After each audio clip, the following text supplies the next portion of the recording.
All right, so I showed that video today mainly just as a Lord of the Rings plug. No, I'm just kidding. But this is kind of what we're going to see today. We're going to see, first it seems like it's this man, and then something begins to speak through the man. And this is pretty much exactly what happens in the Bible, okay? Except it's not a king. There are actually several references in the Gospels of Jesus casting out demons. In each story, the man kind of talks at first, but then we begin to hear the demon behind the person, kind of like in the video. That's why I showed it. There was a reason. And each time, the demon, in every situation, the demon addresses Jesus. And there is some significance to this later, which we'll discuss. And they always ask if he's come to destroy them.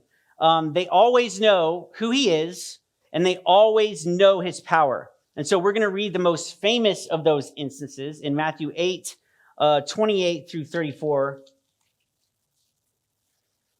It says, when he arrived at the other side in the region of the Gadarenes, 2 demon-possessed men coming from the tombs met him.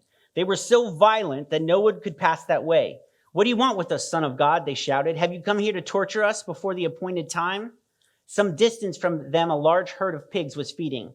The demons begged Jesus, if you drive us out, send us into the herd of pigs. He said to them, go. So they came out and went into the pigs, and the whole herd rushed down the steep bank into the lake and died in the water. Those tending the pigs ran off, went into the town, and reported all this, including what had happened to the demon-possessed men. Then the whole town went out to meet Jesus, and when they saw him, they pleaded with him to leave their region. Okay, I think most of us have heard this story before, but I'm going to set the scene real quick, because I don't think we fully understand what this would have been like for the disciples, what this would have been like for the people that were there, because we can't picture where they're at. We don't really know what they believed at the time. And all this is important to know how they were feeling and how miraculous this was. Because I think we always picture just some crazy old man hanging out in a cemetery, right? So that's not very scary. Just some crazy old dude in a cemetery. But it's a little bit different than that. Remember, they just crossed the lake in a storm, and it told us it was nighttime. So this is nighttime when they come upon this area. And so it would be, and we have to remember, just like we did with the lake, it's pitch black in this area, okay? So we're going to simulate this by turning off the lights. All the lights. Except my iPad, I guess. I was like, where's that light coming from? Okay, so we always picture a cemetery, and this is real fire, in case you're wondering. Cemeteries are fairly clean and kept well, and there's a reason I'm doing this. There may be flowers in cemeteries, some large oak trees, right? It's very orderly. This is not a cemetery. These are tombs, okay? They would have looked more like this. Let me show my picture. This is the actual hillside of the tombs where they were, okay? You can go to the next one. They're just kind of holes in the mountainside. Go to the next one. I was like, what is that sound? There was still grass mowing in that day, so this would have been very accurate to what was going on, okay? So it's just these caves in the complete darkness. What's the next one? Is it the slab? Okay, you would say, no, that you can go to that last one, yeah. You might say that's a mine, but that's not a mine, it's a tomb. That's what Legolas says, if you're a nerd like me. Okay, and they would have been open, okay, and the sarcophagus would have just been sitting either inside something like this or on top, and kind of like in a mummified kind of state. Not quite like the Egyptians, but I'm not going to spend a lot of time going into that today, okay? So there's all these sarcophagus or sarcophagi open, right? And this is where these guys, you can cut it to black again. This is where these guys are living, okay? It's dark. It's a mountainside. There's caves. There's dead bodies. And there's these guys staying in this area. They're in complete darkness, okay? And to fully understand how scary this is, we need to understand what they believed at that time concerning this type of thing. People were afraid to be outside in the dark alone. Not necessarily because they were scared of the dark, but they had beliefs. Like if you slept in an empty house at night, that was considered dangerous. In an empty house. If you were to greet anyone in the dark, it was perilous. So everyone, if you had a lantern or a torch or something, you were not to greet anyone that fell outside of the light of your torch or your lantern. Because they would believe if they were outside of the light of your torch or your lantern, they might believe that they might be a demon. If they were outside your torchlight, you would only speak to someone that fell within the light of your torch. Okay? So this is already a perilous time, a perilous place to be. They were very uncomfortable. They were probably like, oh, we just went through that storm and now we're in this area. Not to mention, you can hear these people screaming because it said they would scream. Okay? So, all right, you can turn the lights back on. Because I'm not going to do the whole thing like this, but. All right.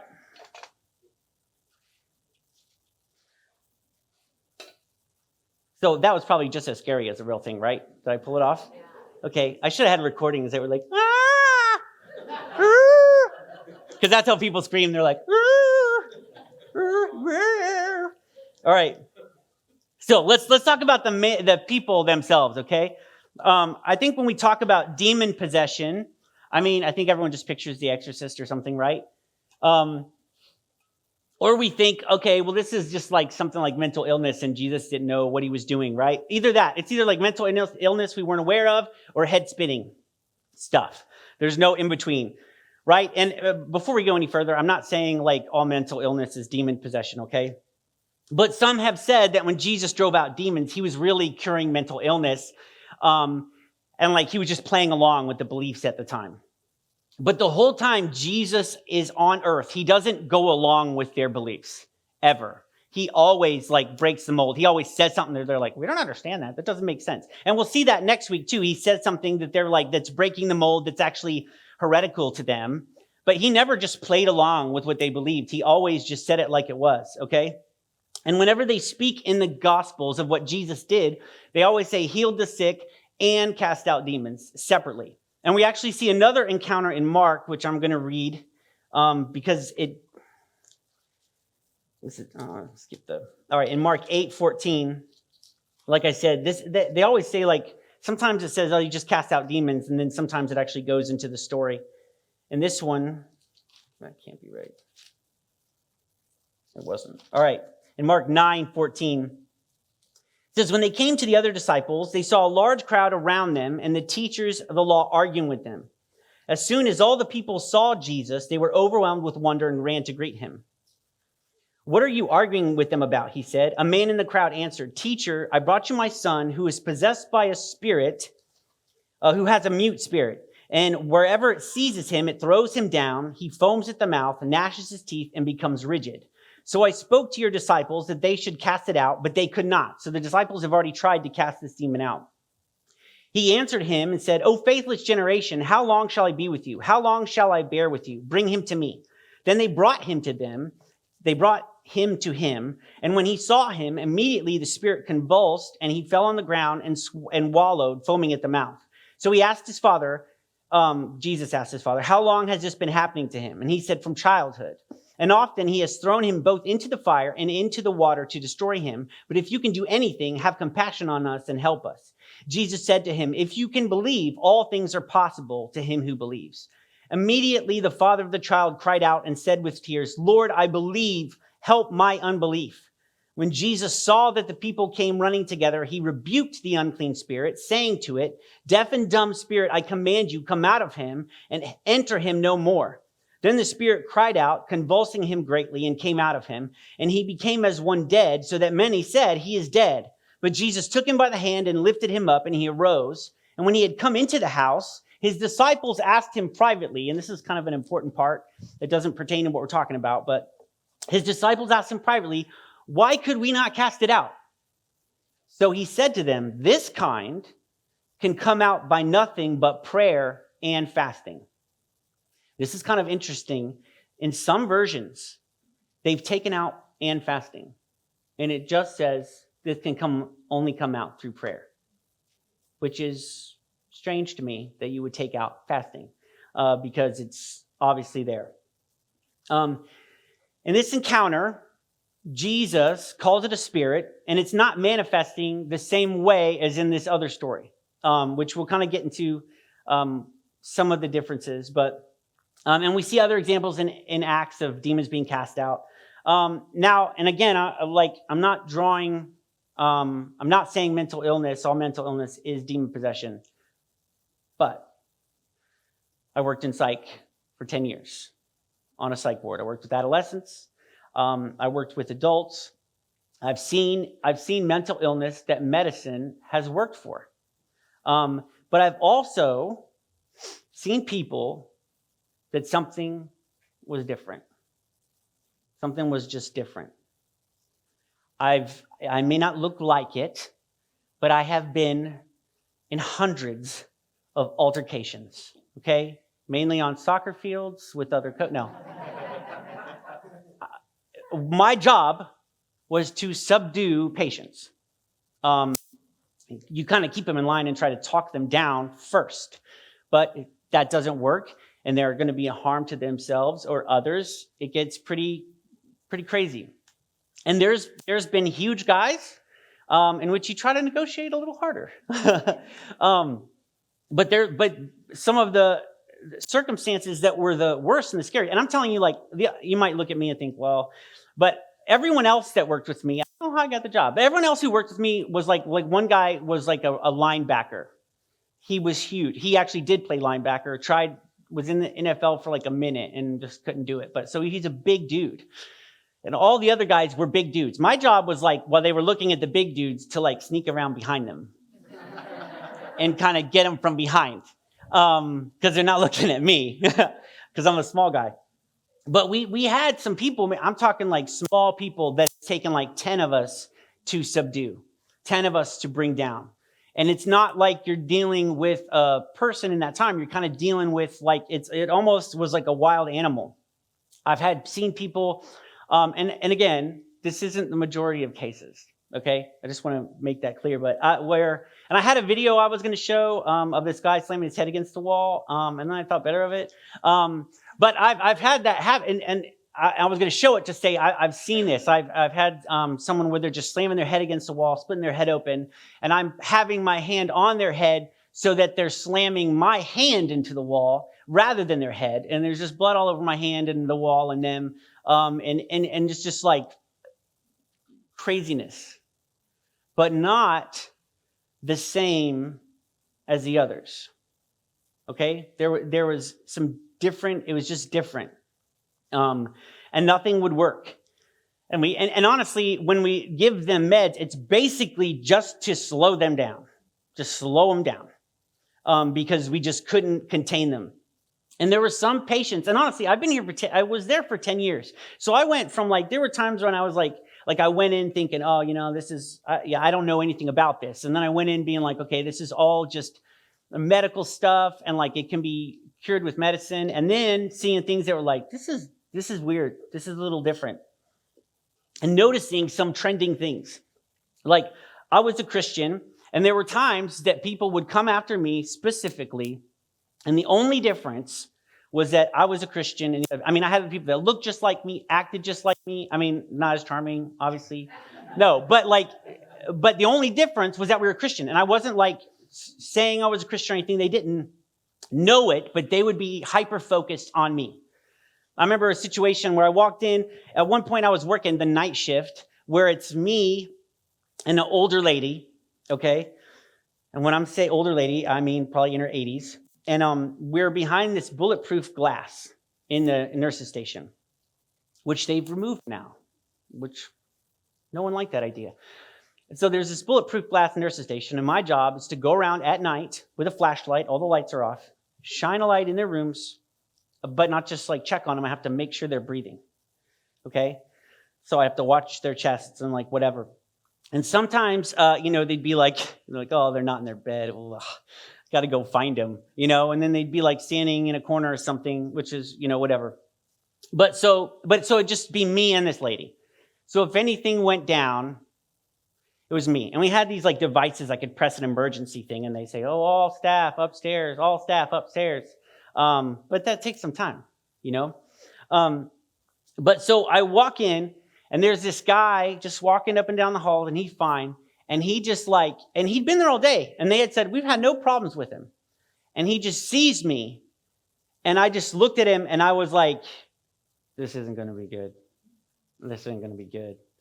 And I went in the nurse's station and I went in the back and we were getting reports, which is where you're finding out about the patients and what they've done all day. And they're reporting this guy's, he's not like great, like, oh, hey, how you doing? But he just hasn't been a violent problem yet. And I'm like, just thinking like, no, there was something he saw. And I came to the point where I was like, there's something in him that didn't like what they saw in me. And I started just praying. I was like, Lord, that guy, I know that guy is going to come at me the minute I get out this nurse's station. I saw it on his face. His eyes were just like, he was going to get me. And like, he was a big dude. I was like, Lord, I need you to do something. Like, you know, and I know that guy is going to come at me and I'm going to be here by myself. And then I hear this violent interaction out there. So we go out and everyone's like, we don't even know what happened. Strap this guy down. And what had happened was he had tried to get in the nurse's station to get to me. Tried to break in the nurse's station to attack me. And he'd been with these other people all day. And I'm just being honest, I'm like the nicer guy, okay? I'm like, because I'm small, you got to be kind of nice, okay? So, and so I know, like, I was like, Lord, thank you, Jesus. That was you. I know it was you that he did that while they were here, while everyone else was here, so that it wasn't just me by myself. But there's mental illness, guys, and there are demonic forces. There are spirits. We see it in the Bible. I'm not talking about ghosts, okay? I'm talking about demonic forces. I'm talking about spirits, okay? So they come upon a man who is demon possessed. I don't know if you've ever been around someone who's highly volatile. Have you ever been around someone who's highly volatile? That's one of the reasons I want to show the video is like this guy's just like slamming his head against the wall and he's screaming and yelling obscenities, crazy obscenities. And everyone's just sitting on the train, not making eye contact. They're not laughing at him. They're just, don't look. Because they don't want to draw attention to themselves because he's highly volatile and they don't know what he's going to do. You don't know what they'll do. They could come and laugh in your face. They could come spit in your face. They could come sit next to you and just like be like, hey, you're my brother. Or they could just totally attack. And so no one was looking, no eye contact, but they were all on edge, not knowing what this person would do. Okay? And in the video, he's crying 1 minute, violent the next, laughing hysterically. So this is something I just learned in psych, man. When I was walking down the hall, you always know where everybody is. There's no one walking behind me that I don't know where he is and how far away he is. My back is not turned for a long time from anything, okay? My eyes are always 360, so I know what's going on, okay? So, it's very nerve-wracking, okay? Very nerve-wracking. And Jesus and the disciples have attracted their attention, okay? So the disciples aren't going to be, they're like, oh my goodness, we've attracted this person's attention. It's in the middle of the night. We're right here in the tombs, right? He's demon-possessed. And what do we know about this man's appearance, okay? He's been possessed for a long time. He lives like a wild animal. If we look in Mark, we can see some other descriptions. I think I wrote them down, actually. Okay, so in Mark 5, 3-5, it says, this man lived in the tombs, and no one could bind him anymore, not even with a chain. For he had often been chained hand and foot, but he tore the chains apart and broke the irons on his feet. You see that supernatural strength. No one was strong enough to subdue him. Day and night among the tombs and in the hills, he would cry out and cut himself with stones. So you can imagine what this guy looks like, okay? Do I have everybody again? Okay. You can imagine what this guy looks like. Chains broken off his hands and feet. Everyone knows he's supernaturally strong. and he's crying out and cutting himself with stones, right? So there's blood on him, dried blood, scarring. He's probably quite some sight, okay? And he had uncontrollable behavior. And here he's found Jesus and the disciples in the middle of the night.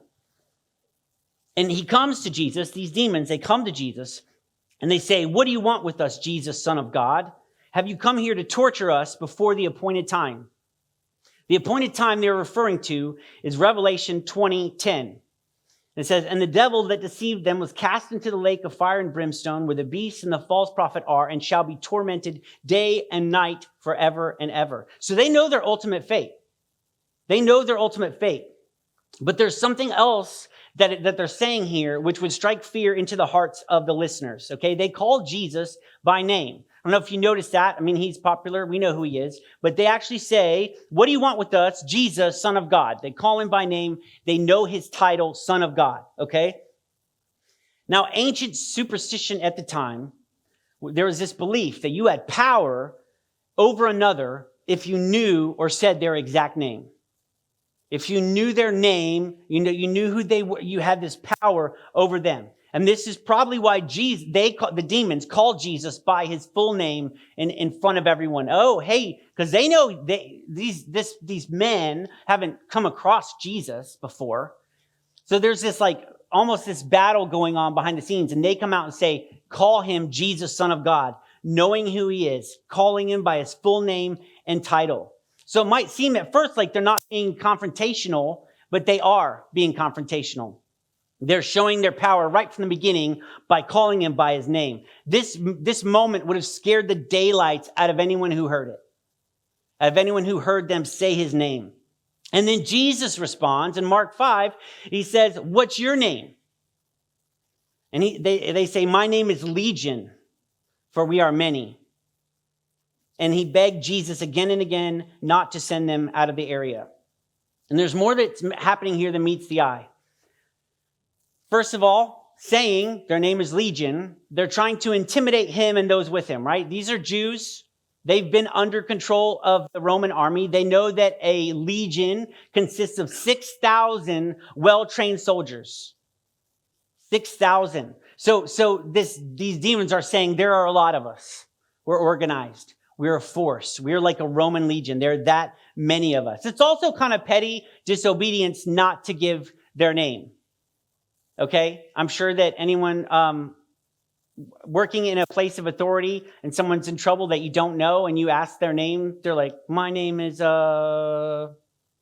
And you're like, "It took you that long to recall your name? It's probably not your name." Right? Cops are like, yeah, right. Yeah, and you're like, "All right, well, the one thing I know your name is not is Tim." It's like petty disobedience, but also this would have made the onlookers more frightened, okay? Because they knew Jesus' name. They said his name. "Oh, you're Jesus, Son of God." And Jesus is like, "What's your name?" Meaning, or at least appearing to everyone that's there, that they had power over Jesus, but Jesus had no power over them. So no matter how powerful we thought Jesus was, we just saw him calm the wind and the waves, but we haven't seen him go up against something else supernatural. Okay, and coming up against, and we got to remember, there's all these cultures around that believe in different gods. I mean, the Romans are there, so they don't know what's going on. They just know that this thing has said Jesus' name, and Jesus did not know their name. This is like the moment to them when it's all over. But the demons, we have to take note, the demons know, they know who Jesus is. I mean, we know that because they said his name, but they know who he is because they immediately start begging to go into the swine. They're just begging to go into the swine. Just don't kick us out of the area. So even though they're kind of like trying to show their power, they know that they are subservient to Jesus. Okay? They knew he was real. They knew what he could do, right? They knew he was the Son of God. They knew what he could do. And they still acted in opposition to him. And we can do the same. We can know, there are people I know, they know that God is real. They knew God at some point, followed him at some point, but act in direct opposition to him. And then Jesus, for some reason, allows them to go into the herd of pigs. If you know the story, have you ever wondered why Jesus allowed them to go into the herd of pigs? Why did Jesus allow them to go into these pigs? They asked permission, so we know that he had the power over them. He could have said no, right? But he didn't. He let them go into the pigs. So why? And I think their intention, just to continue to show how petty, they're like going away in defeat, but also causing trouble where they can, right? And I think their intent by killing the pigs is to display their power even in retreat, to cause trouble for Jesus. And it does cause trouble for Jesus. It angers the townsfolk. But I don't think Jesus was caught unaware. They're like, please let us go into the pigs. And he's like, all right, you can go. And then they kill all the pigs. And he's like, oh, I didn't see that one coming. I should have known that they were going to kill the pigs. That was bad. That was not a good look for me. Sorry, guys. Next time we'll get them. On the bright side, though, pigs are unclean, right? So win-win. Also, I know sometimes you're like, why did these people have pigs? But the belief is it's a Gentile area because the Jews wouldn't have had pigs because they were unclean. So why would Jesus allow this? Because he gives them permission. He's not caught unaware. He's not an idiot. Why did he let them go to the pigs? Well, it certainly makes it memorable, right? I think the reason we have this written down, this specific instance, and there's so many details remembered, is because of the pigs jumping off into the water, jumping off the cliffs, right? So it spread the name of Jesus further, right? The townsfolk become aware of it. It's not this isolated incident where this happens and then they go their own way, and the only people who know about it are the disciples and the men and Jesus and the people taking care of the pigs. This just blows it up to where everyone has heard this story. It spreads the name of Jesus. But it also proves that these demons they had lived beside or lived with showed their intention was to harm. It's like, look, this is their intent. Their intention was always to harm. You think you can compromise with them. You think, oh, they just live on the outskirts. That's fine. Just don't bother us too much. And Jesus is like, no, look at what they do. Their intention is always going to be to steal, to kill, and to destroy. Right? We have this idea, and they have this idea, these Gentiles, oh, there's good spirits and there's bad spirits, right? Sometimes we compromise with sin, but evil comes to steal, kill, and destroy. And this shows everyone what their intention is. They might have started to believe something differently about it after this. Say, well, maybe we shouldn't deal with this or compromise with it or just let it be, right? But it's also proof of what Jesus had done. Does everyone believe that demons had come out of these guys if they don't watch it happen? They don't see the evidence of these men saying, let us go into the pigs, Jesus saying, okay, and then the pigs immediately running off the cliff and killing themselves. Does anyone believe what just transpired did happen if that doesn't occur? Do the men who were healed and cured and delivered and set free believe in their hearts that they're all gone if they don't see them leave? For them, this is like seeing their freedom. They're watching them leave. They're seeing them leave. They know for a fact that they've been set free. Because how many of us know that we get set free from things and then we wonder, we go back and say, was I really set free? Now, I don't know how many times I've been somewhere and something amazing happened, where you're healed, and then they leave and say, well, I don't really know if I was healed. It might have just been circumstance. I don't really know if that did happen. I felt like God did that for me at the time, but the more I think about it, the more I can rationalize how it was just kind of coincidence, right? They can't do that. It sets these guys, these demon-possessed men, it sets their mind at ease. I've been set free. I've been set free for good. Every single one of them left because I just watched a whole bunch of pigs with them inside go die. I've never been so happy to watch so many things die as right now, right? So amazing. Can you imagine being here, being like kind of, even if you're like skeptical, like, I don't even know if those guys are really, demon possessed, and then watching what transpired and watching this Jesus who we'd heard about, you'd be like, oh, he is everything. Oh, he is so much more than we thought. He's so much more than we had heard. Here I'm watching him do something, yet another thing he's never done before for the least of these. Right? And so the people who are hurting the pigs go and tell all the townsfolk, because it's an amazing thing, right? Going like, wake up, you got to come out here. This guy just like threw all these demons in the pigs and killed all the pigs. And what was the townsfolk reaction? Was it like, these guys have been set free. This is amazing. No, they were upset. They were like, can you leave the area, please? Can you leave the area? Why? Why would they be so upset? The pigs are worth money. Pigs are worth money. So I've heard some have estimated the loss of property for somebody to be around $70,000, which puts the cost for these men to be set free. There's a price here on their freedom. It's $35,000 a head for each man. And the townsfolk didn't think it was worth it.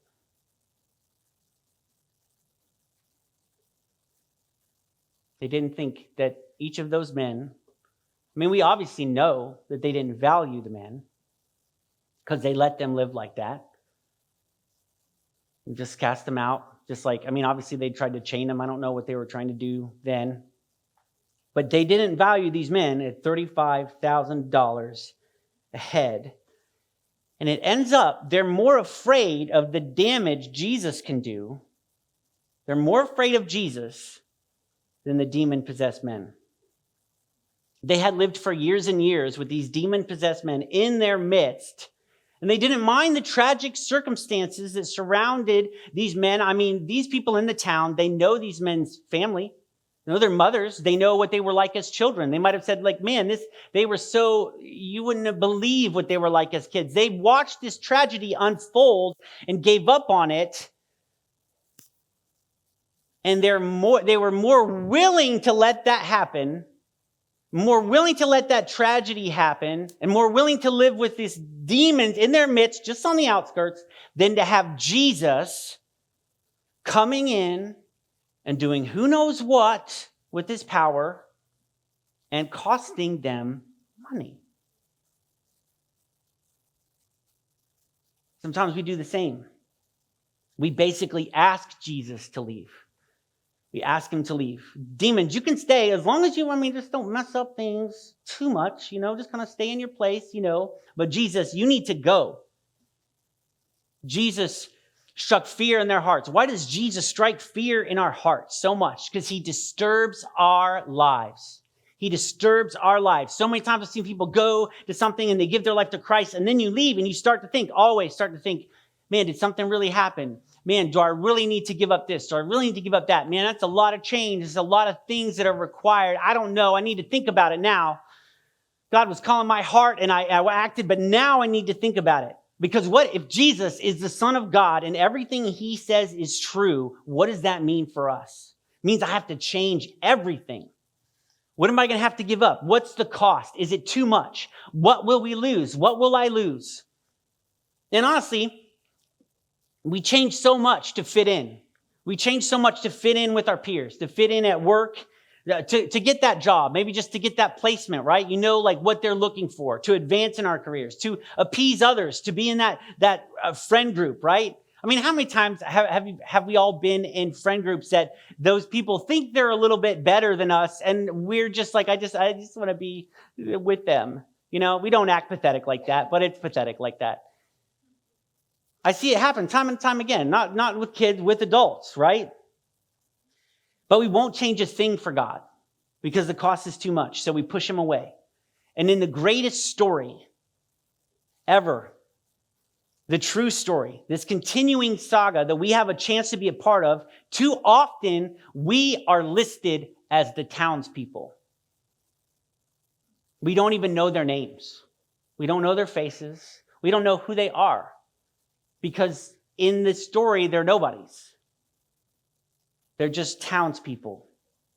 There were people who were so close and saw something so amazing, something we would all like just love to see. Jesus doing, in the time of Jesus, doing this miracle no one's ever seen before, but they remain nameless to history because the cost was too much.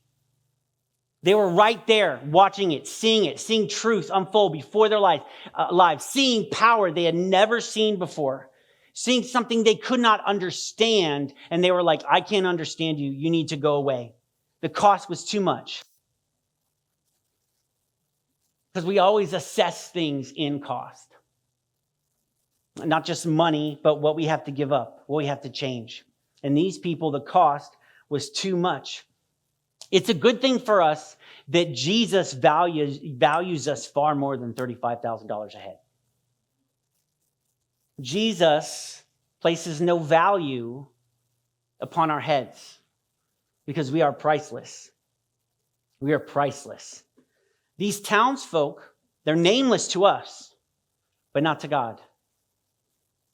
He knows each and every name of every person that was on the brink of discovery and missed it. He knows their names. And he knew the name of the men in the tombs. He knew the names of their parents. He knew their story. He knew their troubles. He knew their heartbreak. He knows how many tears have been shed for these men. And he knew one day he was going to crash into that tragic story and change it forever. And turn those tears of sorrow into tears of joy. And turn that hopelessness into a bright new hope no one thought they would ever see. And nothing could keep Jesus from it. He values these two men that everyone had decided were worthless. He values them so much that he forgoes his ability to witness or heal or do any miracles in an entire town. He leaves the town of pretty respectable people to save these two because he valued them more than anything in the world. He didn't abandon the town because he tells that guy to stay and show them. He says, no, you need to stay because I need you to go in that town. I need you to show them over time the change that has transpired so that they will be saved too. He doesn't give up on the town.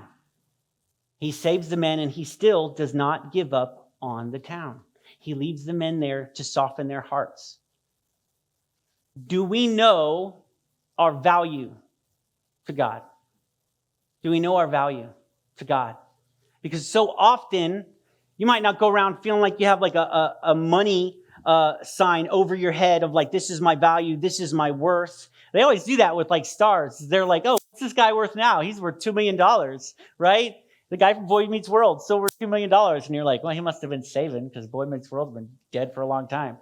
Right? And we put the price on people's heads, and we might not think we're worth a dollar value, but we can feel how others value us. We can feel our worth from other people. And sometimes we define who we are by how other people treat us. We let other people decide our worth. And if we have our foundation and how much other people love us, if we have a foundation even in our family, even in our spouses, we can let each other down.